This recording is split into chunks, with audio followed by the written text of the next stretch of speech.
The last time we didn't answer all the questions.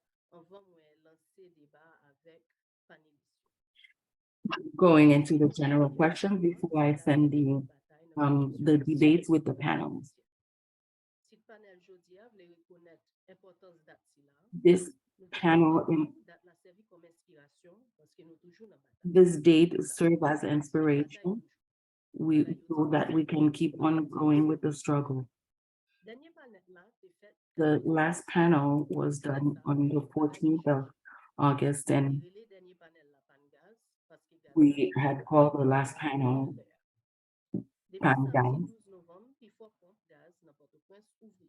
Since Saturday, November 12th, the gas is open. There are certain things that have remained the same. The gas at the gas stations.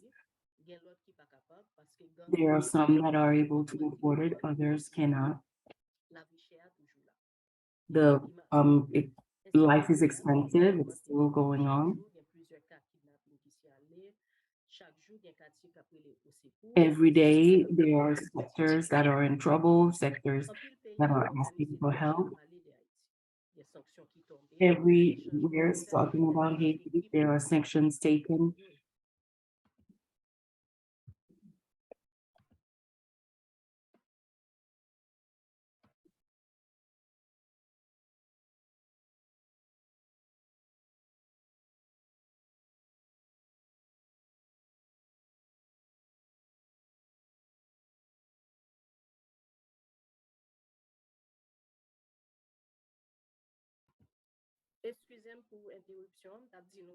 I'm sorry for the interruption. One technical problem. Every day there are some neighborhoods asking for help. A lot of organizations in different countries are talking about Haiti. There are some help saying that they will come from Canada, but we haven't seen anything yet. To allow more time for questions from the audience, we'll address 4 big subjects today: education, health, because the cholera is still around, and there are places where the situation is dire. Immigration and deportation,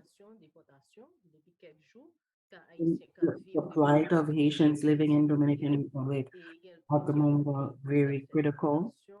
There are other countries deporting Haitians or detaining them in deplorable conditions. And the last one is foreign intervention and involvement. Before we get to those 4 subjects, I'd like to ask each panelist a simple question.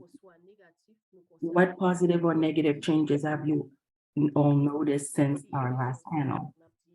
It's a simple question, but we'd like to ask each panelist to answer it to the best of their ability. Dr. Rony Saint-Fleur, you are on the screen. Please go ahead and start. Thank you, Nadève. We can see the same government is there, but not governing. The administration is still not strong since the statement that was made at the United Nations. There was no other statement made since then. We don't know where he's taking us. If there's any improvement in Port-au-Prince, we could see there's still no gas. People are buying gas. It depends where you're purchasing it. It could go as far as up as the $300. The hospitals where I work, there's no administration. And OCOP is still blocked with the main road that connects the rest of the north and the city. There has been some cleaning in the middle of the city. but still there's no road. The hospital is hosting less people than before. The only ones that we get are the ones that are very seriously ill, because the rest cannot make it. They have no means of getting to the hospital.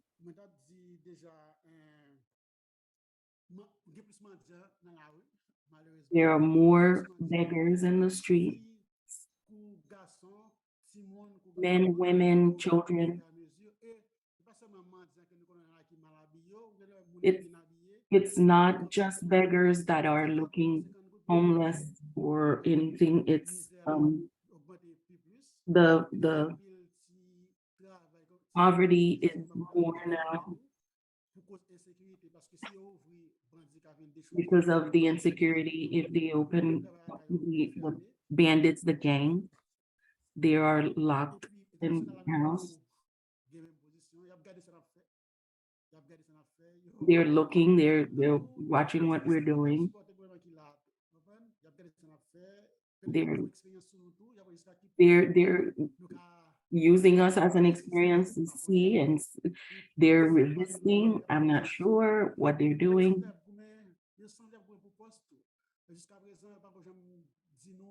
They struggle for position.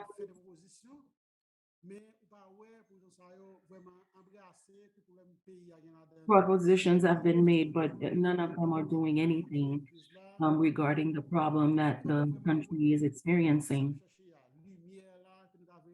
That light, what we're looking for, we're not getting it.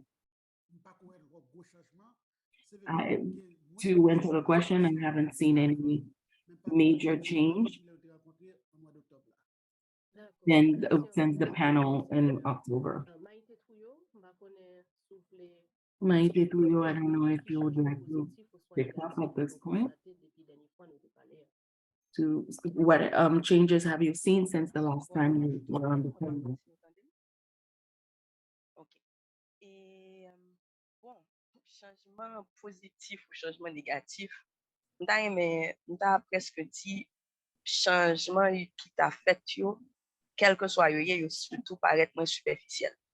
Et genre, changes that negative or positive that is needed. The state government still around. I haven't seen the government any effort to address anything. And at the same time,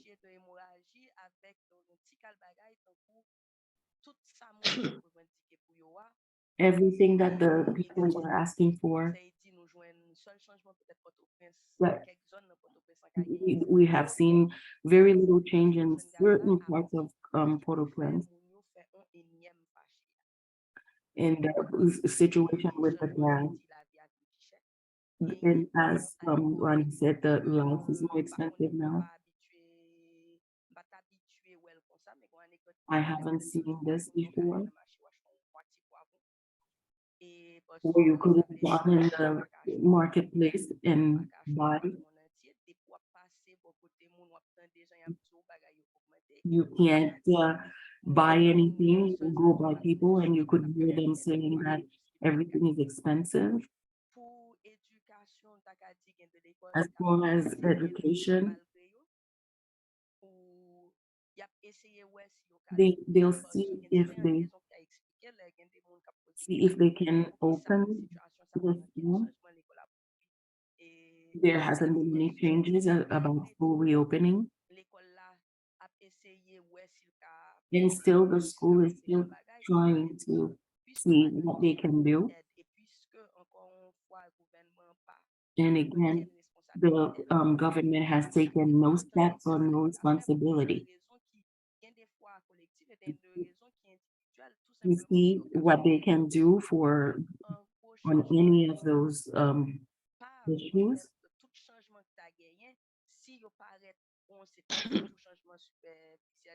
If there are changes, they are superficial changes. If they even show,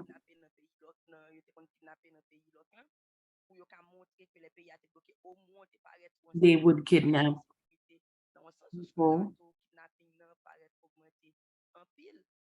and the kidnapping it seems to be more. There hasn't been any days without stray bullets flying around. Even in the social media, you've seen them and you hear somebody died from a stray bullet. Somebody has their house broken into. The people are in fear and the life is expensive. Bon, merci Maïté. Professeur Sabine Lamour, changement positif ou soit négatif pour Professor Sabine Lamour, is it changes positive, negative? Good morning, everybody. Thank you. Read all the time. What I could say about in terms of positivity, I don't want to call that resilience, but it is a determination to live, whatever happens. That determination from the people haven't changed.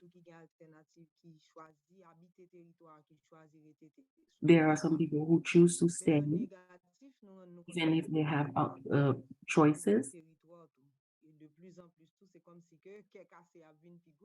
And but day by day, the fear is being felt.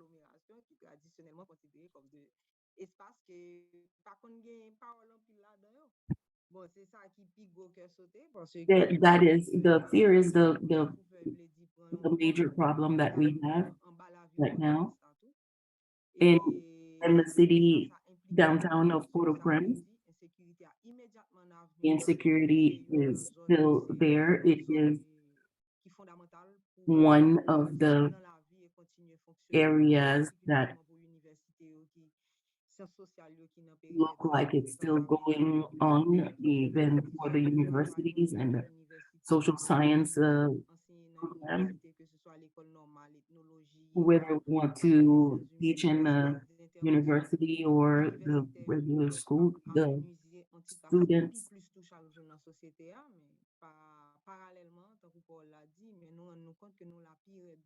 But nonetheless, of all of what's going on, we believe that we're still there and we'll push through.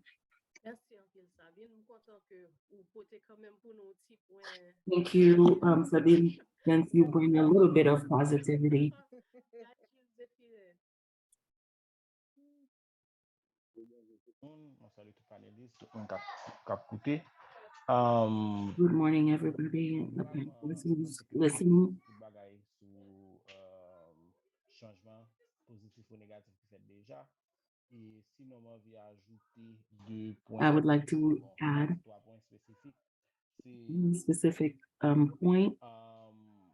Gen côté taux de changement qui va suspendre grimper.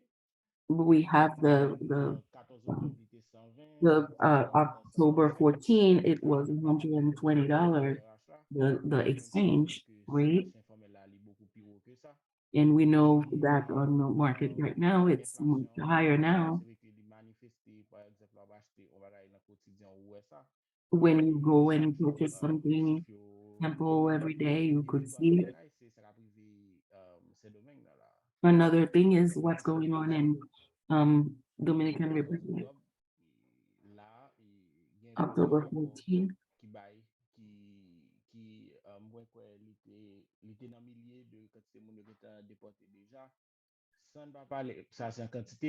There were quite a bit of people deported already since October 14. I believe that this is something that is and then another issue I want to address is the cholera. October 2nd, they have found the first case of cholera. On November 11th, there was about 500 cases. About 242 people have already died in the country.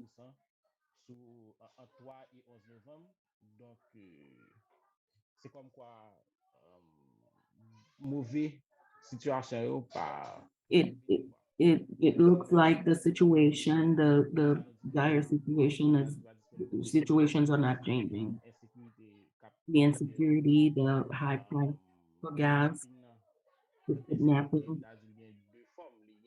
It's there are people who are dying from stray bullets, and then there's the other thing about kidnapping people.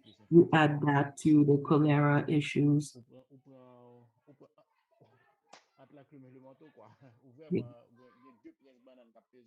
Everything is all together, and it's like you being squeezed from both sides. All four panelists have given us an idea of the situations. Now, we're going to see some of the subjects with more attention. The education is one that is concerning to everybody. There are places that it has started.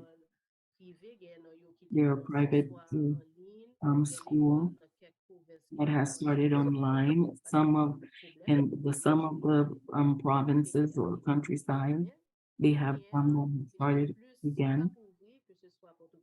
Now we have more that are reopening, whether it's in Port-au-Prince, but we cannot talk about the full academic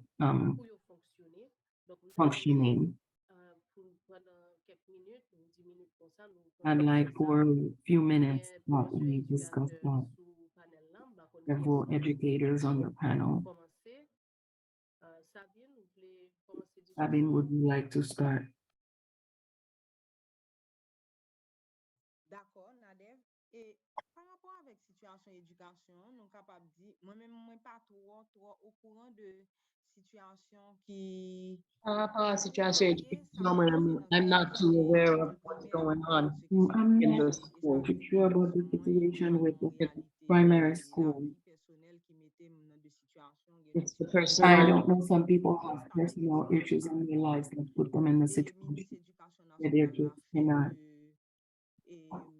Déclaration que l'école l'a ouvert petit pas, mais faut nous admettre tout que au-delà de volonté ou bien de l'idée pour nous dire comme ça, dans mi-temps toute tête chargée qu'il a, nous pas qu'à autoriser tête nous que une génération qui est capable pas aller l'école pas ouvert ou bien accès à l'éducation pas franchement garanti, bien qu'elle était déjà pas de garantie, c'est pas situation ça qui fait qu'elle pas garantie, mais même ça au rabais si moun yo pas ka joindre kounya. C'est une situation qui est franchement difficile. Et moi-même, inquiétude, moi, c'est quantité d'inégalité que la fait dans une société qui est déjà inégalité. Are not going to school. So we've learned that the children are not learning, they're not increasing. They don't have the library at home. With the national education, so these children are going to a manner that's more or less normal. Their parents have to come and get them to do the normal time for them to get out of school. This question, they don't have 4 months, 5 months sitting at home. That's what I can say in regards to that.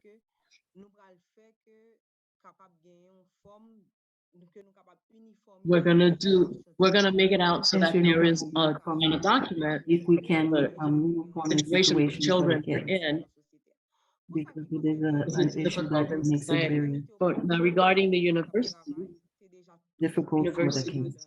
The universities are already not working. There was always a problem with them, in regards to especially with the insecurity, bullets stray flying, bullets being and it put the students and teachers' lives in danger. We were already in a situation where there was already an organization against universities where there wasn't any kind of assistance leading up, and there's no structure actually we're thinking that it has gotten to a level of that this situation is totally not functional. That means there's access to education on the university level, but for a student, sorry, at a certain time, if the student wants to continue on their own, or they can look for private library that someone may have at home. But in total, we can say it's a situation that has brought a lot of issues. They don't give us weapons and tools to live in the situation that we're living in. This space that we're in is not working. The reality is a big change. There's a change, a total change. And you're always rationing your food. If there's a car that stops next to you, you're startled, you're always concerned. It doesn't make you comfortable because it puts you in a state of mind to do things that are not normal to you. And it's all of those situations put you in this situation that you can't think and you can't think of a solution, especially for the primary. But we can't reflect on that either to see what we can bring, what can we imagine politically that's real, to make some propositions. I think that it's another situation in the middle of the situation that we're living in that allows that. It's as if you don't see the issue, because at the time we don't see a political solution. We don't have any propositions coming out of it that can bring some answers to the problems that we are facing. Whatever the situation, whether it's economic, that has to do with people in this situation, whether they're students, whatever the level of insecurity, it's not just for students, it's for outside as well. Because they're in a space where insecurity does not allow them to say. That makes you allow to realize as well that we're in a situation that whatever the political situation, you're not armed enough for it. The situation that we're in, especially for the universities in Haiti. There's a bunch of changes that you would attack as far as work. You have reflections that you can't continue to make them because it's an extraordinary thing. Because there's a bunch of people that have access to, not everyone has access to electricity. You're gonna get electricity to always be studying, to allow you to read, so you can do the basic things. All of those things are situations that have put education at a superior situation, which are very difficult in Haiti. Thank you very much, Sabine, for the resume on this situation, for what in regards to what's concerning the universities. I was gonna let Maïté speak, but I see Professor Saint-Fleur has something to add. Thank you, Nadève. I was gonna say that this crisis and all the crises that were there before, it's an education problem. We've walked a lot, even though we don't have a car for the last 2 years. Whatever the parent that have to send children to school, or the teachers or the people in the school that we're speaking, when the parents are speaking, they talk about the teachers or the managers of the school, and the government that is supposed to be interested to put everything in place to make the school function. To them, it's as if they don't really know the purpose of schools. I don't think that it should be the parents' responsibility or the students' responsibility to make sure that they're educated for tomorrow. so that they can force the school to be open for tomorrow so that they can be of use to the country. When you go to the university level, the children don't understand why they're going to school. And even the teachers, the professors, they don't understand what to put in the students' head as to why they're going to school. I've gone to the law school and I see that they're exploring more how to study law so they can exploit those that do not know. It's not how to be useful to the country. Even in the lower grades, the first grades, they don't know either. That's why I say that they've removed some classes that they didn't understand because they were studying by memory. I think that this is a crisis that we need to continue exploring so we can see what kind of schools that we want so that we can see the kids that are coming, what do we want for them? Because this crisis, because we have no patriots. The school itself has no patriots, nobody to direct the country. The country's problem globally is there's nobody guiding the country. All they're showing them is how to exploit the country so they can go live elsewhere. Yes. Thank you, Dr. Saint-Fleur. It's as if education, we have witnessed a degradation of the education of this crisis that we are currently living. Maïté, I'm going to allow you to close the subject of education. Okay, thank you, Nadève. I'm going to try to put my camera on. I have a son that's blaring in, so it makes it difficult for you to see me. That's why it looks white. I don't have a better spot because this is where the internet works the best. I have, in two of the discussions that we've just heard, there are two things that that are very important that I'd like to emphasize on.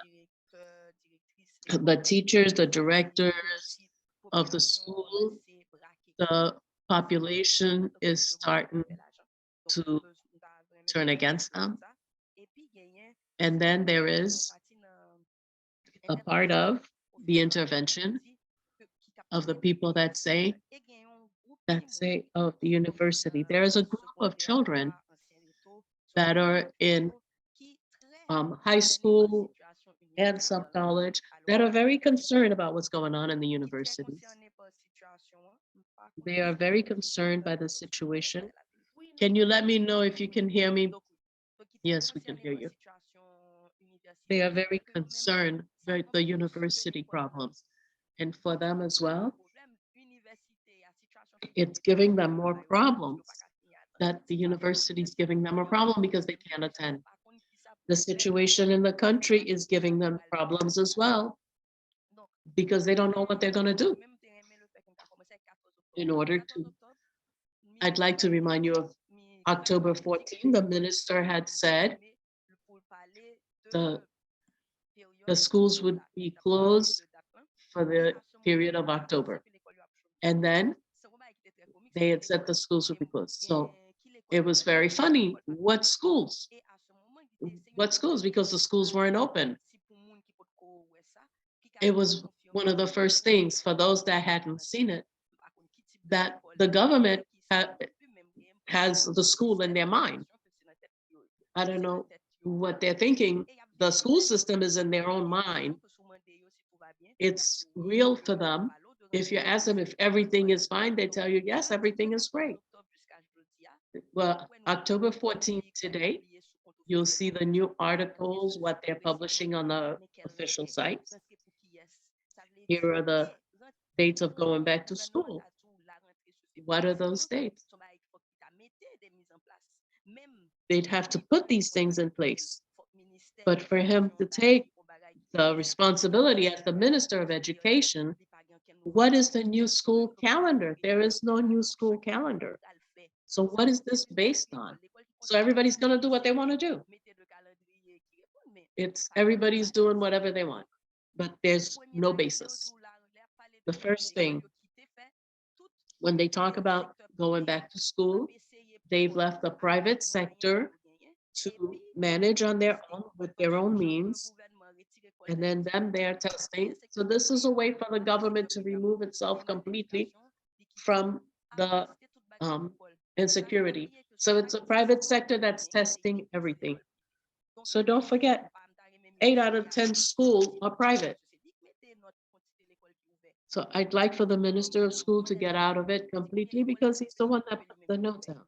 So he can put how many public schools that he has that are open.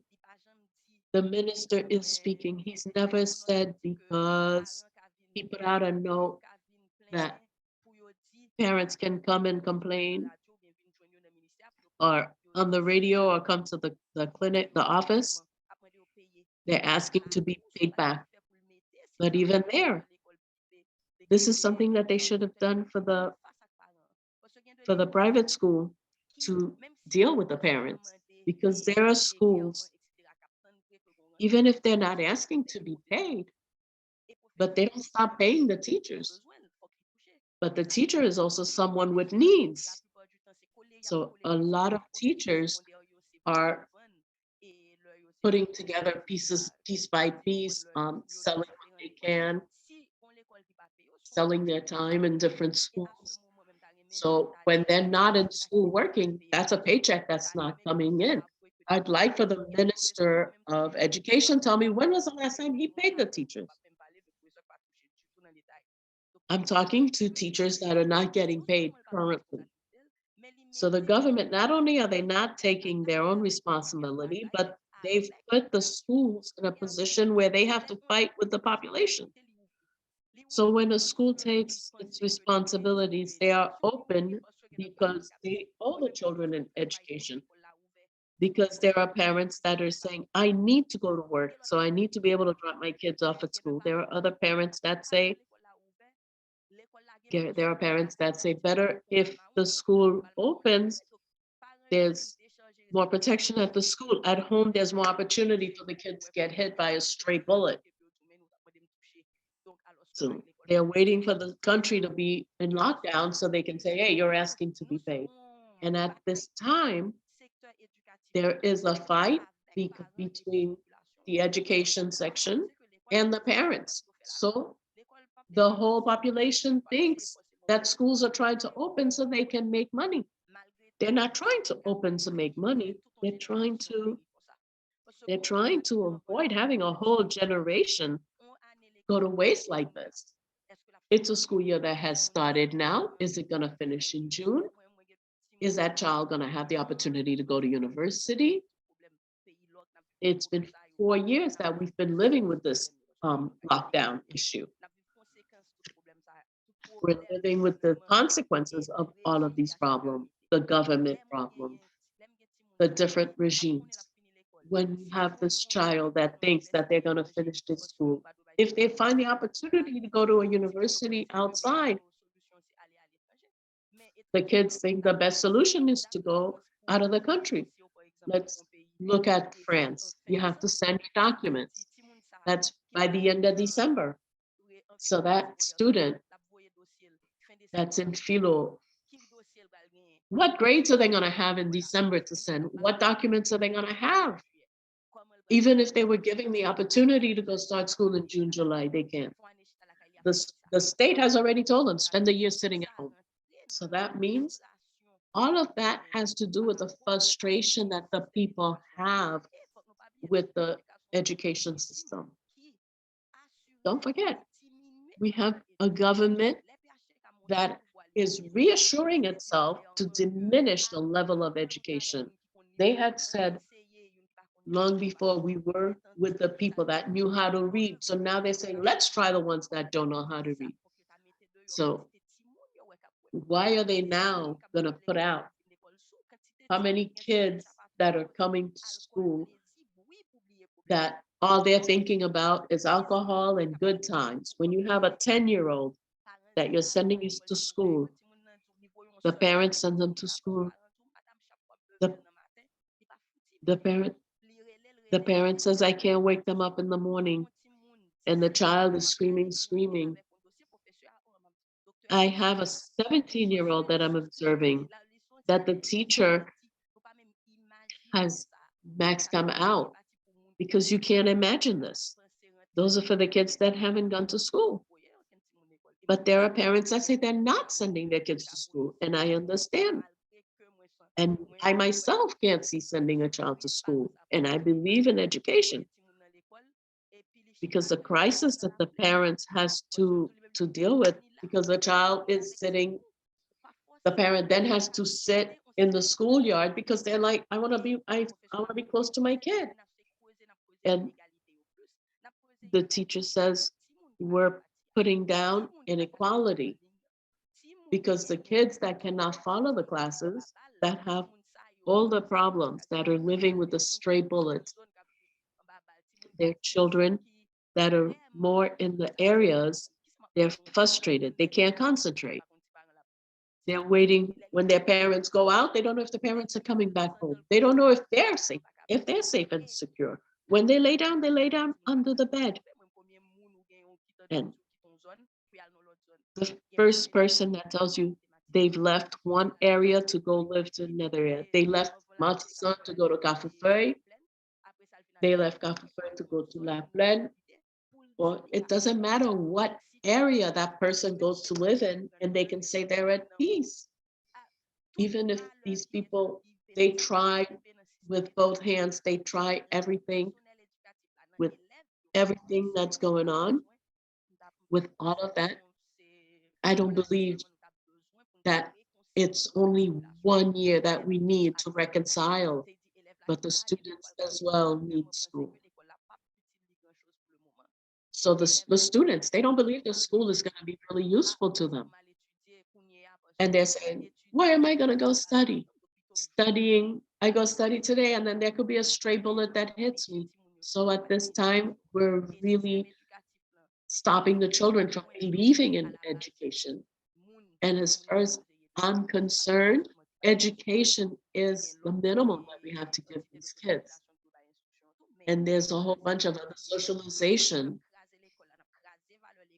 As much as we're breaking down the school and the parents that are talking bad about this, when you have the parents on the radio's not asking for anything. They're like, go on the radio and complain. Go and remove, go on WhatsApp. The parent doesn't explain. The person on the radio, they're just saying what they're told. They're just saying, okay, push, come and tell me your problem. They don't even look. But then they're asking the direction at the school. When are they going to ask the minister for explanation? It's a minister that he's listening, very proud, whereas the vice president became vice president because they're going to speak on the protection of children. Protection of what children? The children in his mind? The one that's the one that are in school, they're not protecting them. Whether it's a situation with cholera, they're not protecting them. But they're not even able to protect their own children, the students. What about the public school? What protection? Who are they fooling? What children? The ones in kindergarten? What is kindergarten going to learn? They're 3 years old and all they hear is bullets shooting? Not only is the government fooling with the education, even when they believe in education, it's very frustrating for someone that's in the education to see how these people are fooling, discriminating against the education system. That is mostly that. So as you can see, I'm very frustrated with the subject because not only they don't take the education for anything, but they're not providing education. Thank you, Maïté. You spoke a lot, that's true. I think all the points that you just made were important because it's a complex situation. We have the majority of the schools are private. The minister can tell them what to do. He can give them, how do you say? He can give them some directions, but he doesn't really have any power to apply what he's saying. And we don't see too much of what he's doing. So we'll come back to that question. I already have a question, but before we go there, I'd like to speak on something else. We're going to speak about health. Mental health, we've spoken of education, cholera. Now I'd like to speak a little bit about mental health. Dr. Saint-Fleur, I think you're the one that's going to spearhead this.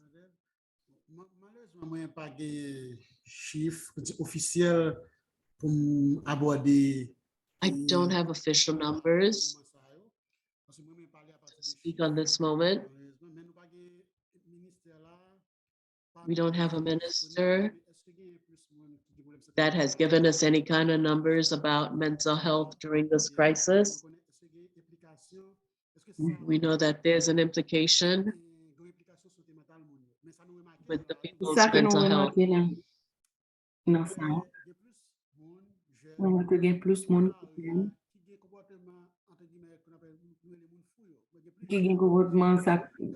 That carry themselves as if somebody who's crazy, we call them crazy. Is it because they are traumatized and they are quick to have high temper?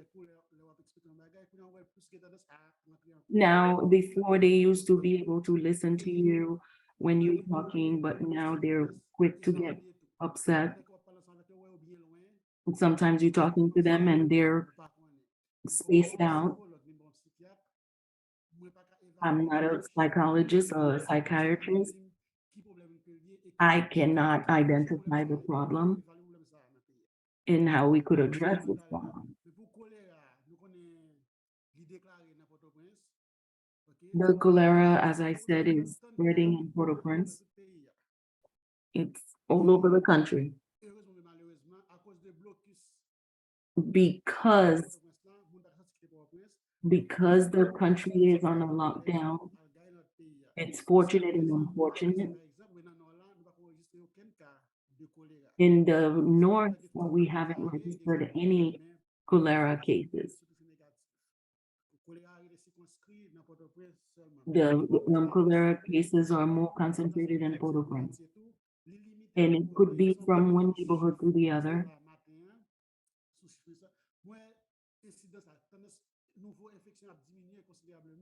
The new infection is reducing considerably. Maybe that's a sign.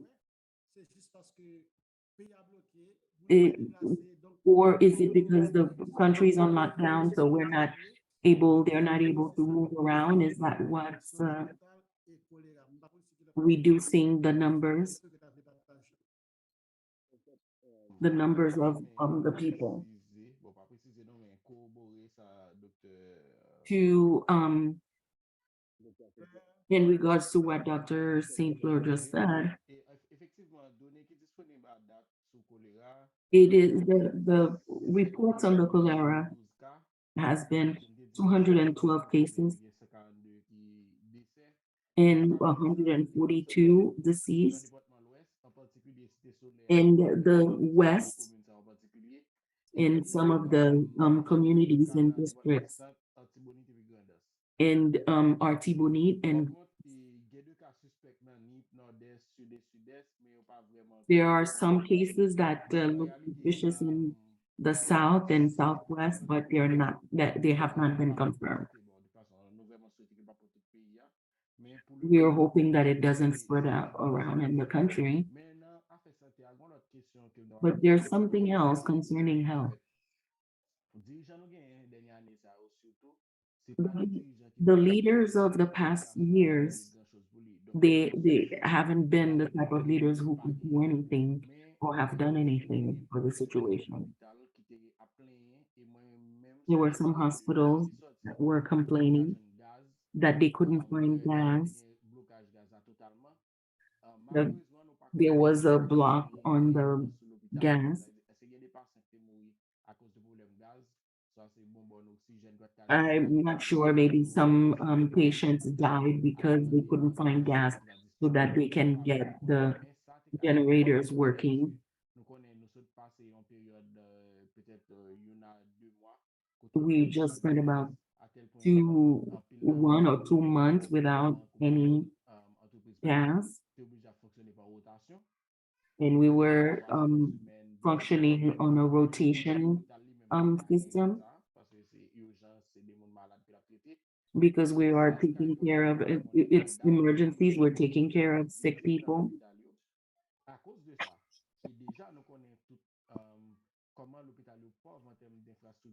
We know how the hospitals function, the infrastructure is lacking, but unfortunately, we don't have the numbers, we don't have any of the study that we could give an official report on the cases in the hospital. I don't know if the other hospitals have, but I haven't. We have a hospital in Nino, one of the biggest private hospital. When we have a patient with problem, we would refer the patient to them. We are more limited than them, but they would send their patients to Justinien hospital. The children that are born premature, they send them, most of them are sent to us. If we have lack of oxygen there,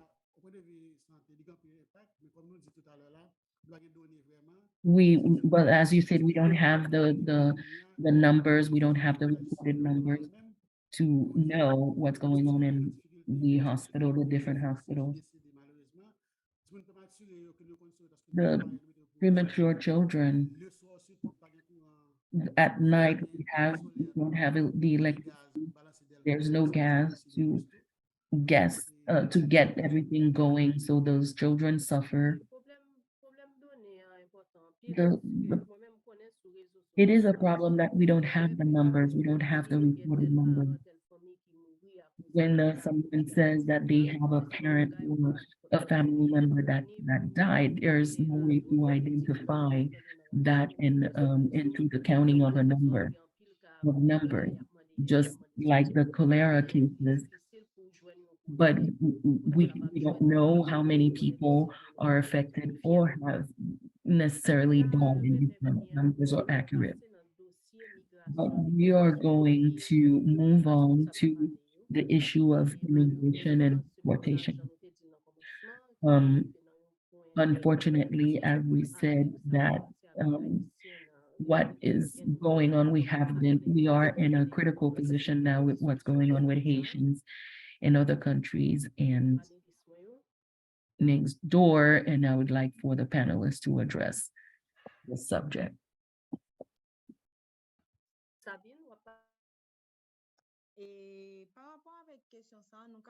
For this question, we could say that what we are experiencing is a phobia, Haitian phobia.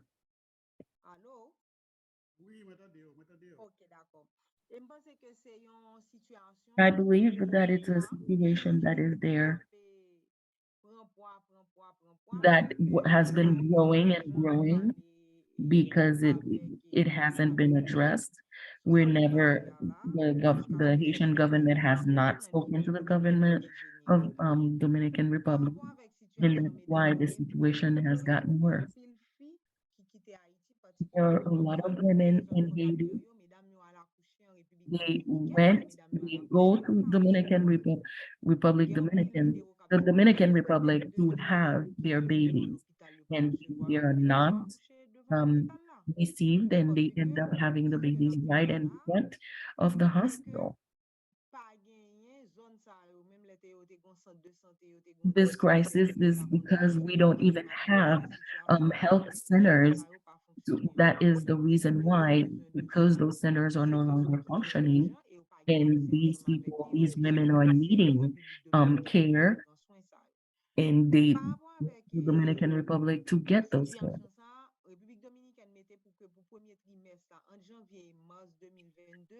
Dominican Republic says between March and January through March that there are kids that have been born in Dominican Republic from Haitian women that have given birth to them. This is a situation that the Haitian government should address, that we don't have what had happened in 1937 happen again. But still, the government has not addressed them, even though those videos are going around on social media. The people are not leaving Haiti to go live in Dominican Republic. We go to Dominican Republic because we have a situation of crisis in our own country. We can't find food, we can't find education, we can't find healthcare. So we go and try to get it somewhere else.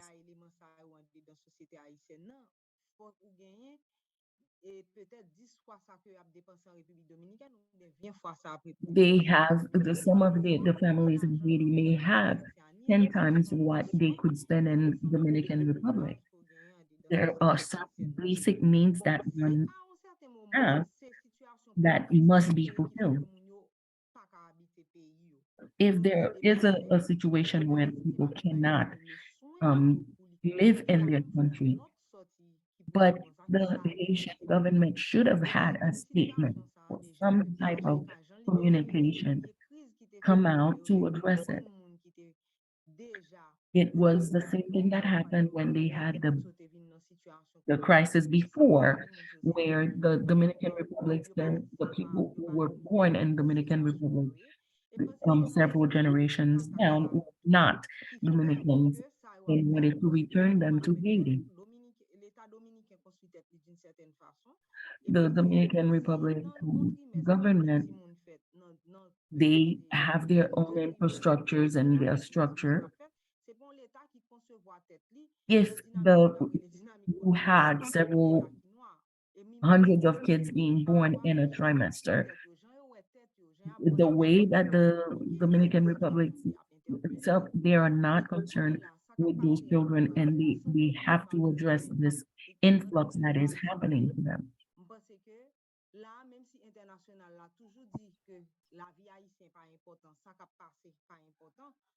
And it always seems that the life of a Haitian is not important. What's going on with Haitians are not important. But the government itself, our government itself, is not addressing it and as if it is not important. If you as a Haitian, you cannot even understand what's going on. I don't think the immigration issues is isolated only to Haitian. It is happening in other places as well. We know that in 90s and 2000, we remember how we used to hear about the abuse that Haitians would suffer at the hands of other nations.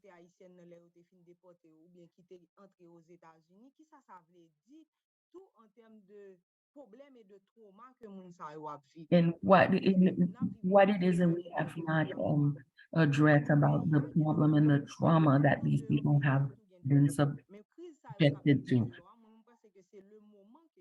But this crisis that's going on right now, it what I believe is not a military intervention that we want, that what's going on. What it is the government needs to be not supported by the people, and we need to stop supporting that government that is not doing anything for them, anything for the country. And that's what's important for them.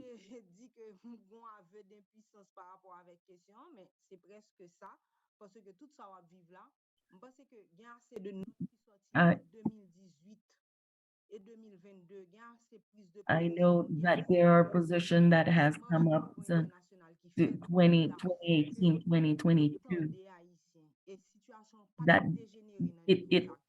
we know that they've heard Haitians. If there was a minimum of an attention to the people, at least Haitian would be and would have an opportunity to say what's going on with them and how they feel about it. Thank you, Sabine. You've addressed the immigration and deportation, and you've also addressed the intervention and the involvement of foreign. And you are bridging us into the fourth subject, which is immigration and deportation. I wanted to mention some numbers. There are two aspects to consider in the immigration. The immigration in the internal immigration and the external immigration.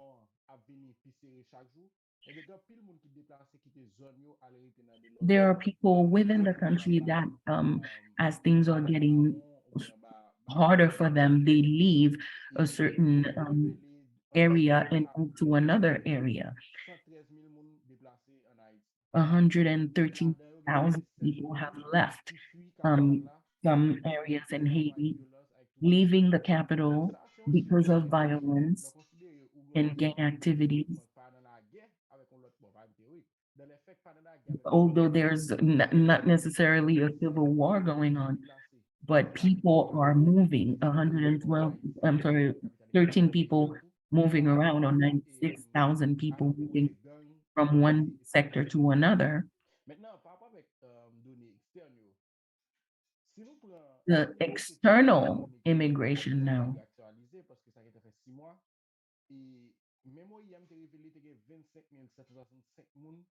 25,767 that were deported in Haiti. There are 20,000 people from the United States and the Bahamas that were deported back into Haiti. This situation is very complicated. When the newspaper Le Nouveliste reported that 57,464 Haitians were deported back in Haiti in the duration of 7 months. And the year is not over yet, and we're having those people coming in.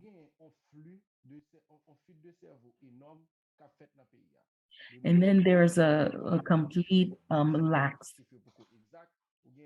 of the numbers are not exact. You have people who are leaving the country. They go to Canada.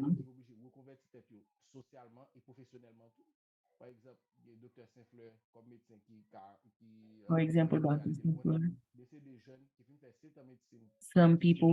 Some of the young people have done their medical studies and they go to United States or Canada to practice as nurses or go back to nursing school. They go to other countries with their education, but to do Uber, or they are doing work that are not what they learn. So we are losing those type of smarts and those brains. These are people who will have an opportunity to help the country or to give back to the country, because they are forced to go to a foreign country because the situation is so difficult at home.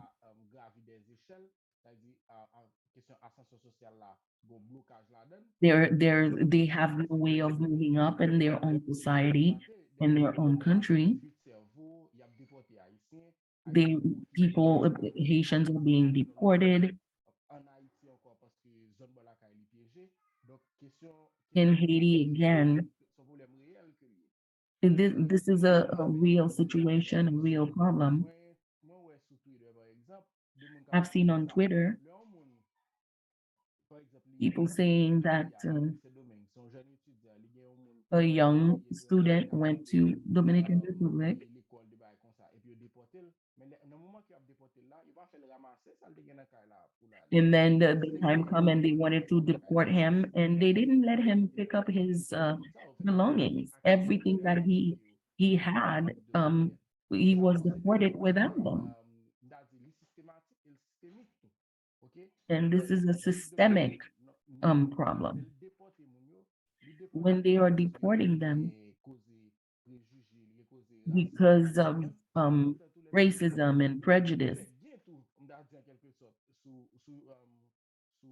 but they also gain on these people when they are being deported without their belonging in things that they have acquired during their living in the Dominican Republic. Since we address the intervention, foreign intervention, there is something that concerned me a lot.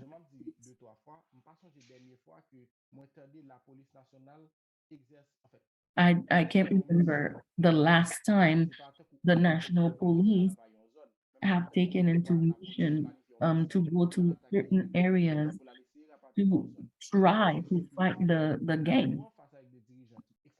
We have leaders that are lacking, leaders that do not care. For an intervention to happen, you have to be involved and you have to justify the intervention.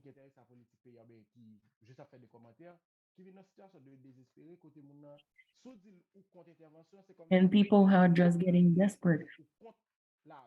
You are saying that you are for or against the intervention, but you are not in Haiti. You are not experiencing, some of you are not experiencing what's going on.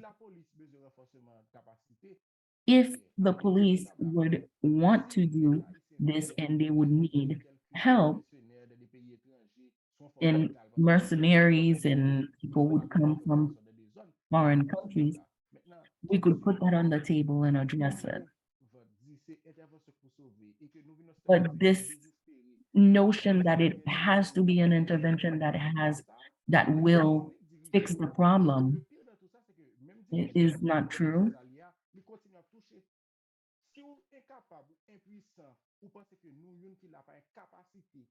If you think that we're not able to fix anything, what are you as a minister of in affairs are doing? These are questions that we have to ask ourselves. There's an ethical question at hand as well. When we discovered that the cholera crisis we had in Haiti was related to the minister that came in to Haiti a few years ago. But yet the United Nations has never addressed that. That means you really spit on the people who have died from the cholera. And all these are issues that the country have faced and will face. You have leaders who see nothing but staying in their position and keep making their money. They go to foreign lands and use their money, enjoy their monies.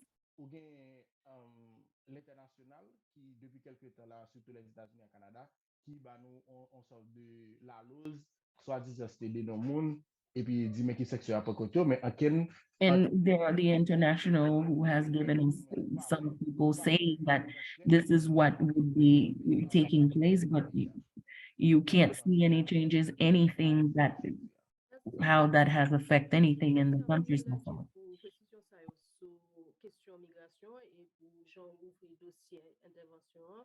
Thank you, Radjiv, for your information on immigration and intervention.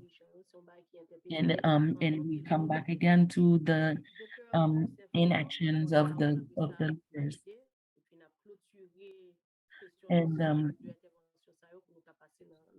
we will go to Dr. Lamour, so Dr. Saint-Fleur and Maïté.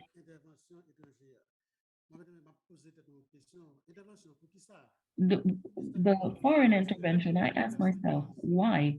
Since 1915, the Americans have come to the country and they've never left. They trained the army that we had. They were always the ones putting the governments in place. If the government that is there, they don't like it, they change it.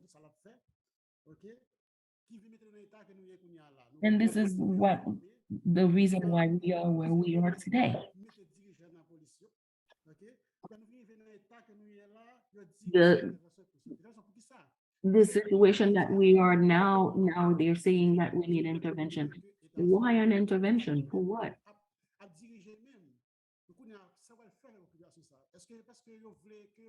Do they want to lead themselves? What is it exactly they're wanting to do?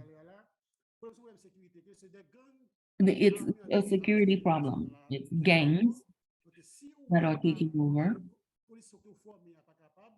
If the police force that we have cannot fight them, come and help. I don't think we need an intervention per se. We are the ones who need to manage all this. We've been occupied before. And every time they come, they leave and it gets worse for us. Let us Haitian find a way and plan and see. And let us be the ones to tell them what type of backup we need.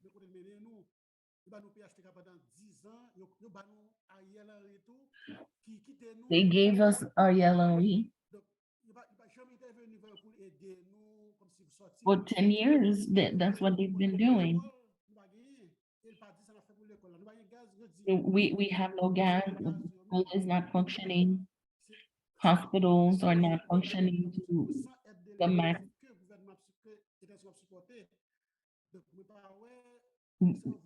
The government is not doing anything about those situations. I don't see the reason for the next. Merci, docteur Saint-Fleur. Problème là tout, c'est mon Yes. des interventions qui a parlé dans nos tout, peut-être qu'il n'est pas clair tout. Dans la intervention, parce que c'est pas à nous de penser. Maïté m'a la parole pour clôturer le dossier. Now Maïté will let you know. Yes. As Dr. Saint-Fleur just said, intervention for what?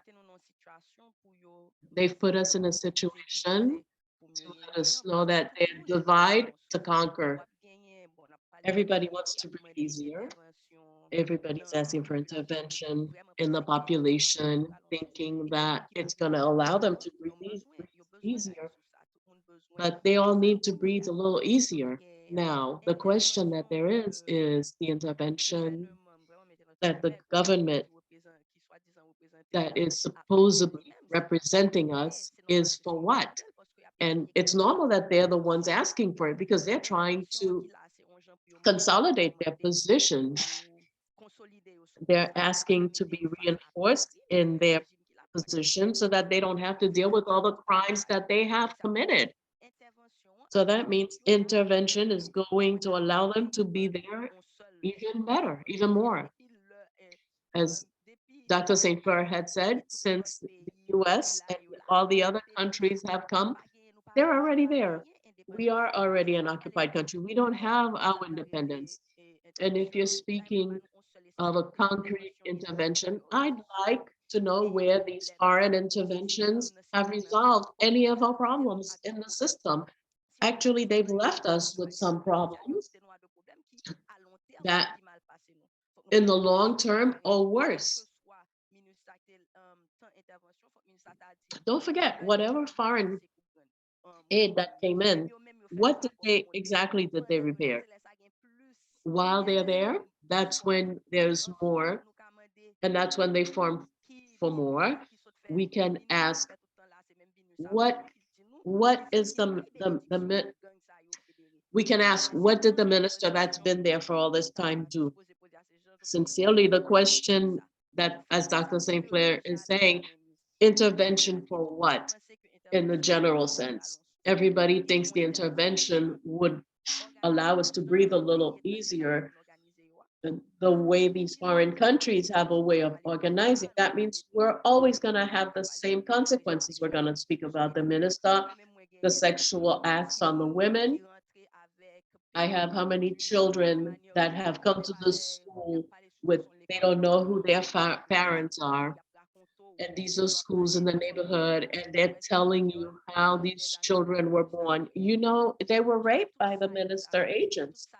All of that show that this type of intervention that this government is asking for with our fake foreign friends, it is only to confirm their position in the government, to make us swallow the price of the gasoline, to avoid us from saying that we cannot say, I'd like for them to give me one country. Don't forget, in the US, if the gas goes up from a cent to $1, there's a whole bunch of speaking about it. And whereas our price for gas has more than doubled, and they want us to accept whatever they're doing for us. Intervention for what? Intervention for nothing. So I think it's very important for all the panelists, as we have said, to bring up intervention for who and for what. I have someone I wanted to bring their attention to it in regards to the intervention. I think those of us in the Organization for Social Services, it's with the sensibility and sympathy of the US, of the foreign government. You know, the women are not journalists. The women say they want the intervention. And we can look at these interventions in multiple countries. There are those top of interventions that were imperial, but they were based on aid. But you don't know what kind of problem that they've told themselves that they're going to save these people. I don't think the intervention is going to say that they're coming to control the rapes that there are in the Haitian community. The feminist organization, but on the outside, you're supporting a government that hasn't lifted a pinky to assist its own people. So the same money that you're giving me, what's it doing? You claim that you're giving me money to organization, to be activist, November 25th, December 10th, and we're making faces inside the organization. But it's the same people inside the White House that are supporting the gangs. What are you talking about? What are we doing? We have 2 candles, intervention for the women. What are we doing it for? Is it for women, abstract women that are in your mind, that we want to consolidate them, or we want to claim the Haitian men are sexual predators because these people are not important to us, because you're mobilizing something that's ignored in the society? Or is it just to talk about it externally? Personally, Sabine, I say the women don't need intervention like this, because the same money you're giving inside those organizations, you know that you're giving us money to support a government that is supporting gangs. Yes, it's clear for everyone. I think everyone that's following the situation with this question of intervention, unfortunately, the interest is not of interest to the Haitian people. It's for those directing the country, the internal forces that are taking care of their own business in Haiti. Now I want to go to the question. I see we don't have a lot of questions. I'm going to start with the first question, with the question regarding education. It's written in Creole. How can we arrive to create a good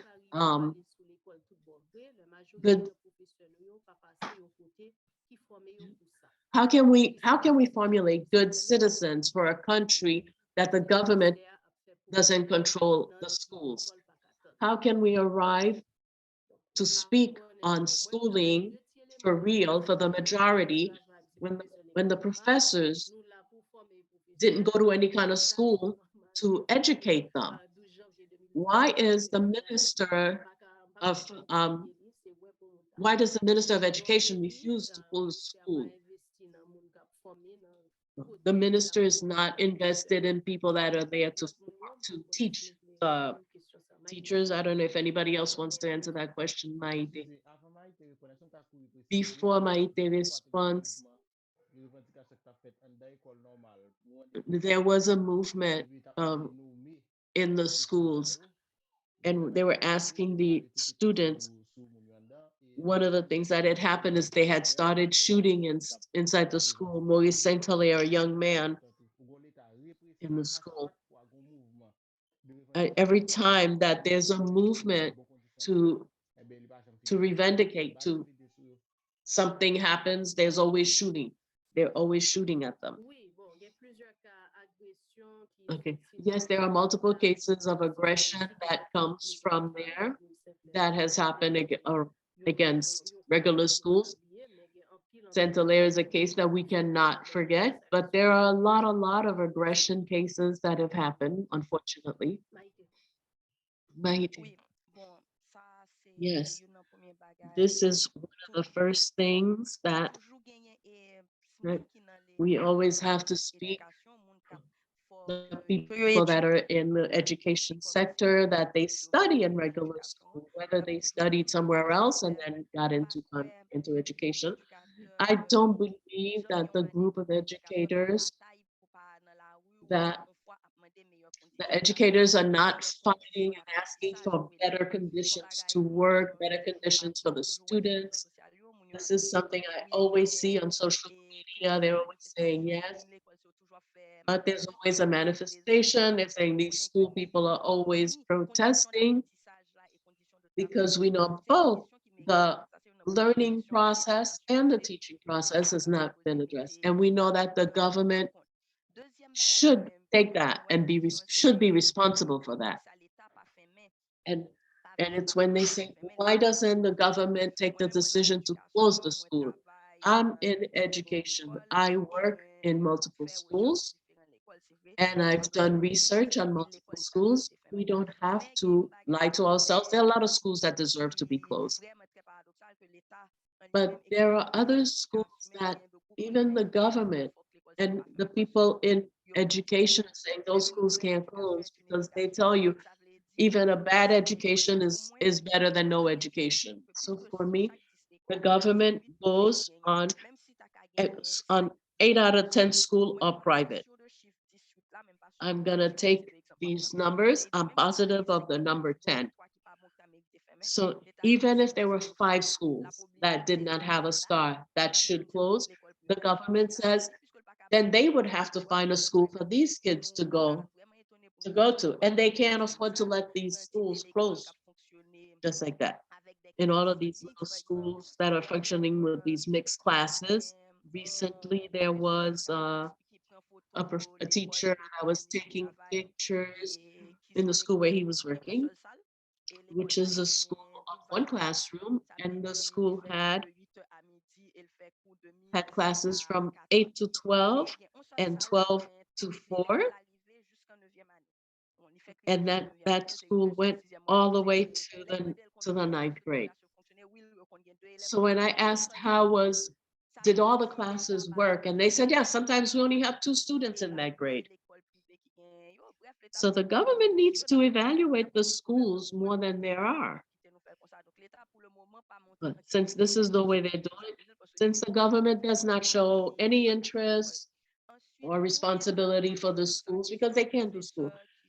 And then to go back to the teachers that are not trained properly, yes, that is true. There is a lack of training for the teachers, but we also have another problem.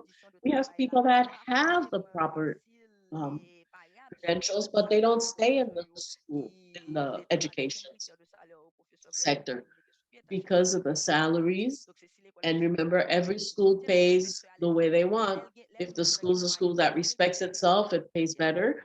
So when the person has the capability of being a professor, sometimes they go in a different sector that asks less of themselves, but pays them more and doesn't ask them for all that sacrifice. When you do in class from 7 to 3, so you're speaking and you have to be there and students are not there, and then you're getting other criticism. So if there are people that are teachers, even in that time frame, that no one in that field should be getting this. So even if I go and do something else, I'm gonna get paid the same thing. I rather go and do it because the school teachers, it tires you physically, and then you have other mental charges. A school teacher in Haiti has to do all other kinds of careers. They take me for all kinds of other things. They think you're their mother, you're their psychologist. The student comes with everything they have, and they dump it all on you, and you have to live with all of that responsibility. So a lot of people that have the proper training have moved on to different sectors. Thank you. Merci, Maïté. Thank you, Maïté. I have another question.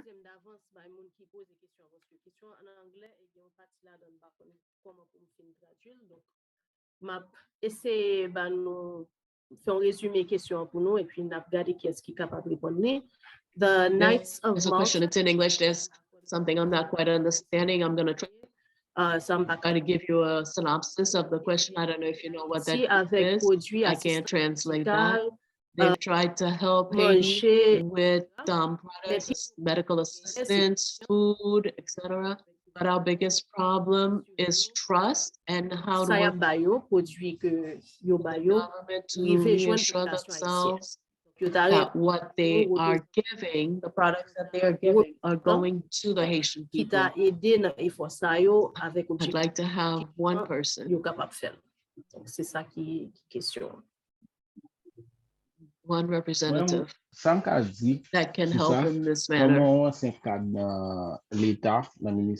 can we achieve this? That is the question. Collaboration besoin fait avec les pays, m'a toujours recommandé passer par structure étatique. Toujours recommandé passer par structure étatique. I'm always gonna recommend that you go through the government simply because there's a reality. Par exemple, de monde qui viennent by de dons ou de subventions qui allent dans des zones de accident ou de mon attaqué de bail comme ça, distribution pour bail qui facile. Par contre, l'État a une structure distribution qui là. Maintenant, toujours est-il faut passer par qui ça qui est par voie légale là et puis faire suivi pour est-ce que faire suivi et faire des exigences tout. And do some follow-up to see if the distribution is complicated. When you have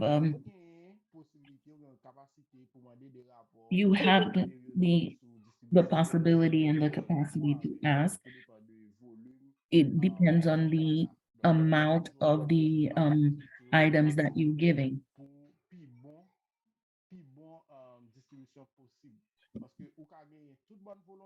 You may want have good intentions and good ideas to send things to Haiti, but then what you're trying to do, a lot of things can stand in your way. There has been some time when this was being done and the car had an accident, people's passport got burned.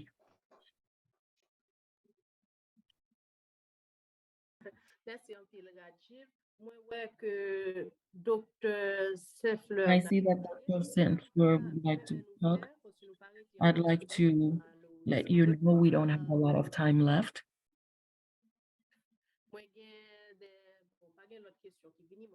I don't have any other questions asked. what I'd like to do is in 1 minute per person to close. If you have a suggestion or ideas or propositions to tell the people who are living, Haitians that are living outside of Haiti and other people. I would like to start with Dr. Saint-Fleur. Please respect the time because we are at the end of the discussion today. I'm going to answer the question. The people who are the people who would like to help, what is it that they want to, what means are they using to help Haiti? If you are in the United States or in France, and you giving items, you could give some item, but that's not what we're needing.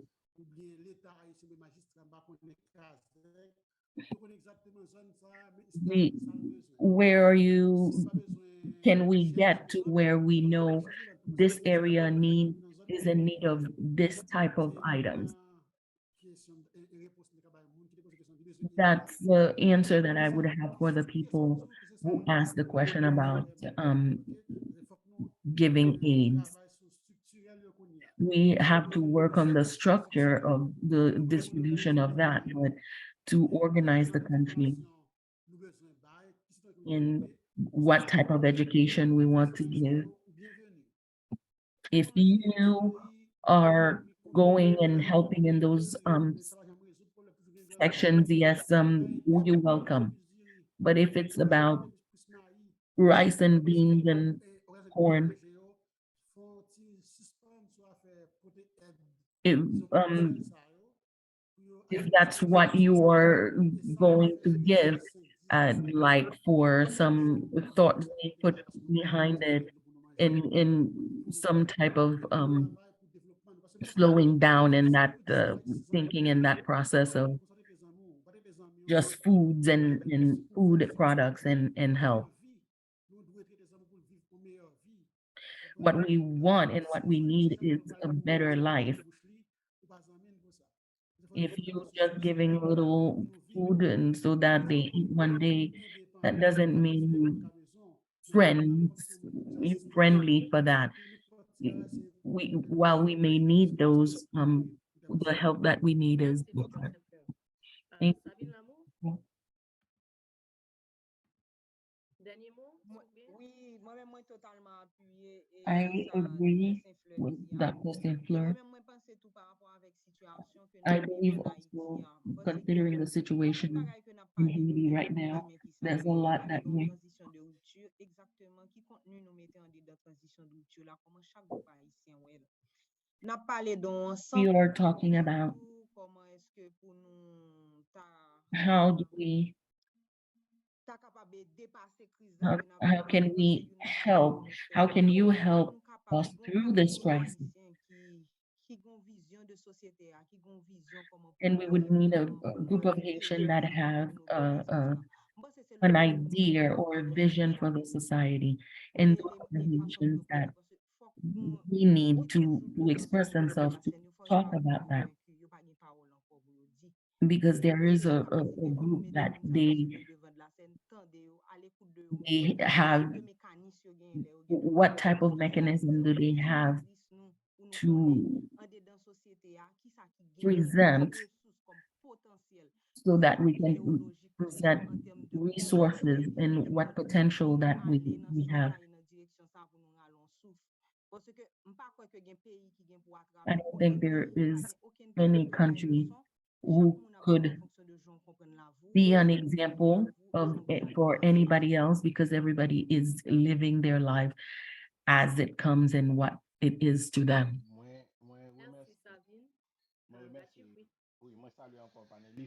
merci Sabine. Radjiv, oui. Thank you. I would say, like to say thank you to the panelists. My take on this is not, it's not just by chance that the country is in the situation that it is. It is the lacking of a government and the interference of others. What I would say is for us to organize ourselves and see if we could change that.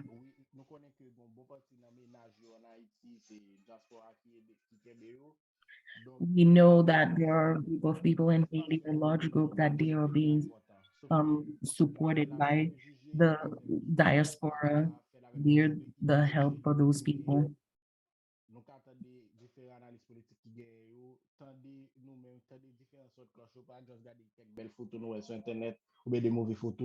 We listen to people in Haiti, you, the diaspora, listen to people in Haiti. Listen, don't just see the stuff that you see on the internet, on the social media.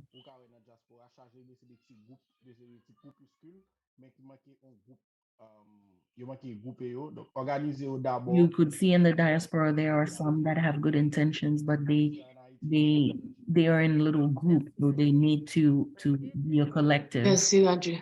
Maïté, dernier mot. Maïté, last words. Oh. I'm gonna say thank you, Nadève. I'm gonna say thank you to the panelists in the last intervention. Has brought everything that they can say, and I'm gonna repeat after Dr. Saint-Fleur. Yes, the people that want to help, whether they are the diaspora, they have to identify what do they need. A lot of time we receive help that we don't necessarily need. The people that want to help, don't bring yourself as if you were coming the savior of the day. We're not coming to come and teach us. There's nobody that can pretend as if they're coming to teach us. You have to come and listen to the people, listen to the pain. Not only listen to the voices you want to hear, you have to listen to all voices. The voices that don't agree with what you're thinking, you have to listen to all aspects of it and listen to all the people that live in Haiti, how it is really. Ask all of the people living in Haiti to organize themselves and ask the government and ask yourself to go through entities that don't represent really the government. Ask all the government to take their responsibility. We're tired of looking for individual solutions so we can diminish the inequality. Because in all sense, if the system continues the way it is, not everybody can live. It has to be so that everybody can live and live well. And that's what I wanted to finish on. Thank you. Thank you, everyone. Thank you, panelists. Thank you for the organizers and the translators. And thank you to all of you that attended. I think we had some good conversation, and I think everybody needs to be able to live well. Thank you, everyone. Thank you.